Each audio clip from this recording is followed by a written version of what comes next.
Hello everybody, I'm GG and welcome back to this tutorial series. In today's episode I'm going to show you how to rotate a 2D image in 3D in, of course, Sony Vegas. So to get started you of course need to have a video material and an image. For the image I'm going to use my YouTube logo.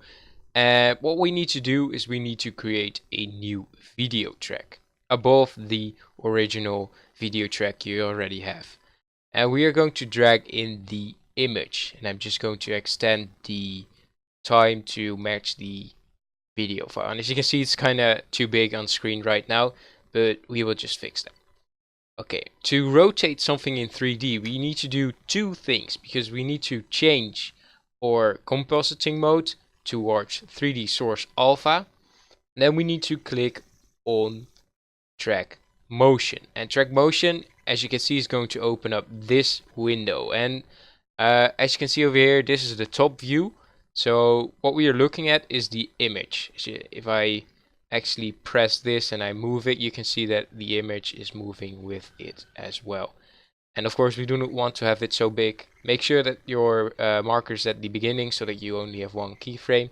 We're going to scale it down to about this size. I'm going to place it on the left over here above the hero icon of Overwatch.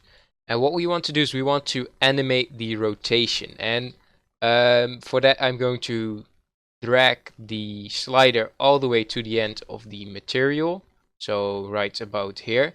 And then I'm going to increase the rotation on the y-axis, because what we want to do is we want to rotate it like this, or at least I'd like to rotate it like that. And what we are going to do is we're just going to crank up the Y rotation to the maximum. And that's actually it. Now we've got a nice little rotation on the Y axis. As you can see, the logo rotates around its own Y axis. And that's it for today's episode. I hope you enjoyed. If you did, leave a like. If you want to see more, subscribe. If you got any feedback or suggestions, down below in the comment section or in the description box, you will find a link to the Discord channel. Hope to see you over there anyway. Thanks for watching.